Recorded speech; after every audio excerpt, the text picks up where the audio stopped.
রথযাত্রাকে ঘিরে রয়েছে অনেক কাহিনী। পুরাণ বলছে রথযাত্রার দিন জগন্নাথ দেব মাসির বাড়ি যান দাদা বলরাম ও সুভদ্রার রথকে সঙ্গে নিয়ে। পুরীর রথযাত্রা ভারত বিখ্যাত, এ কথা তো আমরা সকলেই জানি।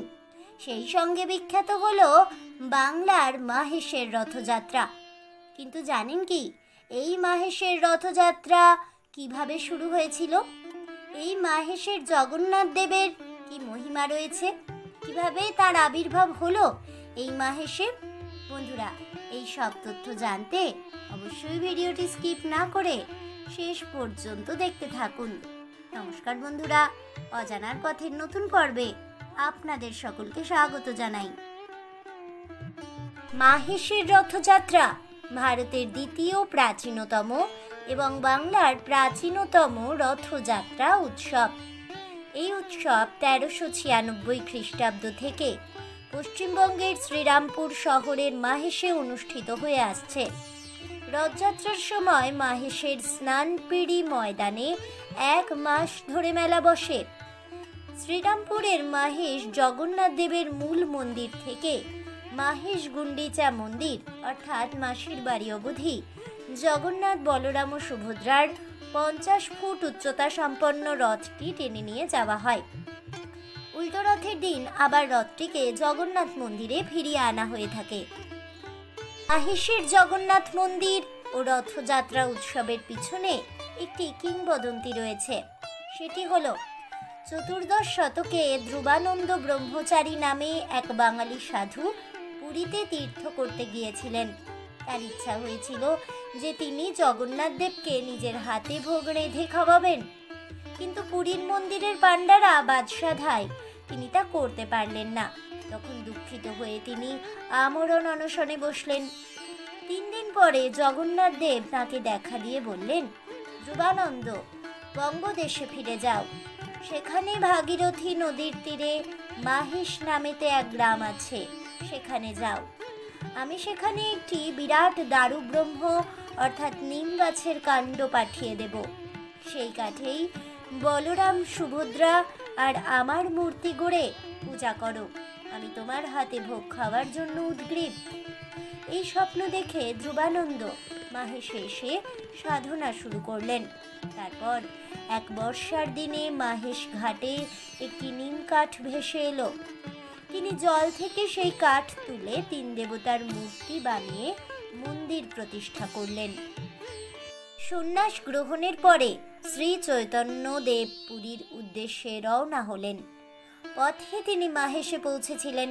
ধ্রুবানন্দের মন্দির পরিদর্শন করার পরে তিনি তার জ্ঞান হারিয়ে ফেললেন এবং গভীর সমাধিতে মগ্ন হলেন। শ্রী চৈতন্য দেব মাহেশকে নবনীলাচল অর্থাৎ নতুন পুরী বলে নামকরণ করেছিলেন। পরে বৃদ্ধ ধ্রুবানন্দ তাকে মন্দিরের দায়িত্ব নেওয়ার জন্য অনুরোধ করেছিলেন। এতে মহাপ্রভু কমলাকার পিপলাইকে মন্দিরের ভার দেন, যিনি ছিলেন শ্রী চৈতন্য দেবের দ্বাদশ গোপালদের মধ্যে পঞ্চম। এর কিছুদিন পর ধ্রুবানন্দের প্রয়াণ হয়। কমলাকার সুন্দরবনের খালিঝুলির জমিদারের পুত্র। তিনি যুক্তিবিজ্ঞান অধ্যয়ন করতে নবদ্বীপে এলেন। পরে তিনি মহাপ্রভুর একজন প্রিয় শিষ্য হয়ে ওঠেন এবং তার মন্ত্রণালয়ে যোগদান করেন। তিনি 64 মহন্তের মধ্যে প্রথম। মাহেশ জগন্নাথ মন্দিরের ভার গ্রহণ করার পর তিনি সেখানেই থাকতে শুরু করেন। তিনি এই বিখ্যাত রথ উৎসব 620 বছর আগে শুরু করেন।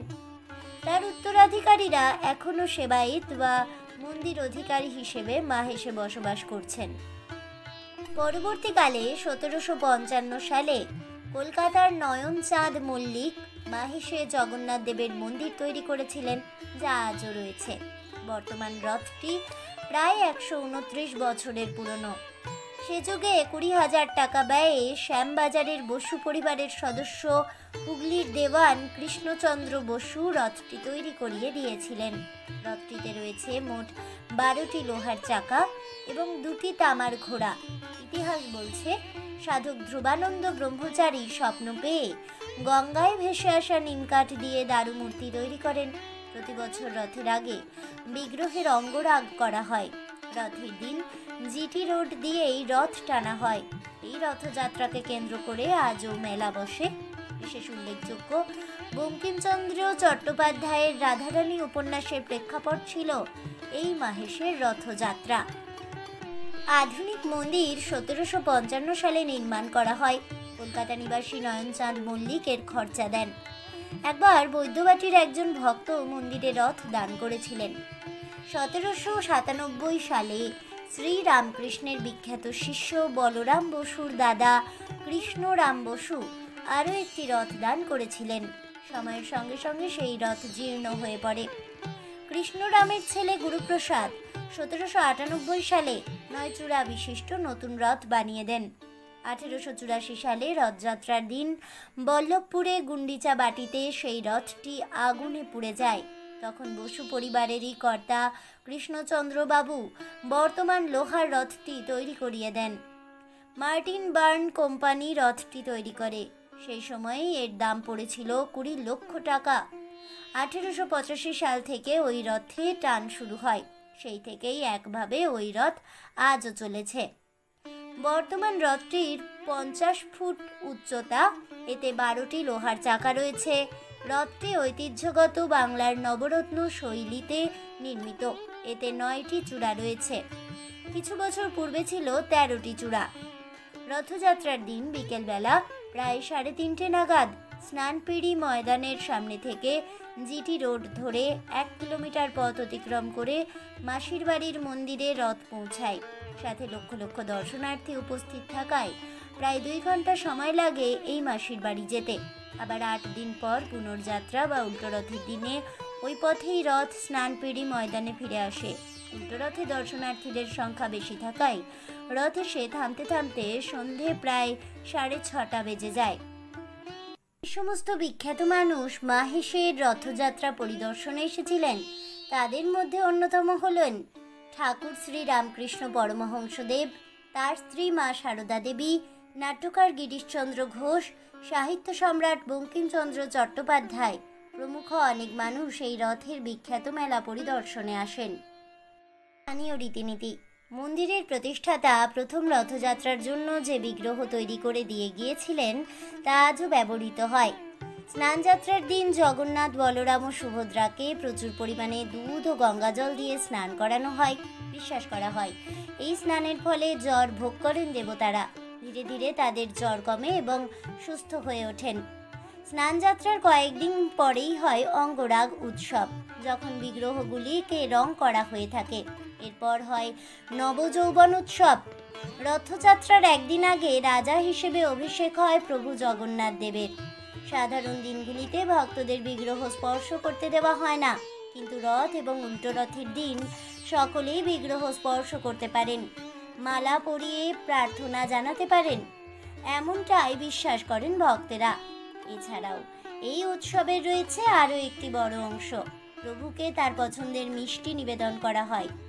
জনশ্রুতি অনুযায়ী একবার জগন্নাথ দেব মাহেশে এসেছিলেন এখানকার স্থানীয় মিষ্টির স্বাদ নিতে। এক তরুণের বেশে তিনি মন্দিরের কাছে মাহেশচন্দ্র দত্তর দোকানে ঢুকেছিলেন গুটখে সন্দেশ খেতে। তিনি এই সন্দেশ এত পছন্দ করে ফেলেন যে বেশ কয়েকটি খেয়ে ফেলেন, কিন্তু তার কাছে টাকা ছিল না। তাই তিনি নিজের সোনার বালাটি মিষ্টির দাম মেটাতে দিয়ে দেন। পরের দিন পুজোর সময় পুরোহিত দেখেন ঠাকুরের হাতে বালাটি নেই। খোঁজাখুঁজি শুরু করেন।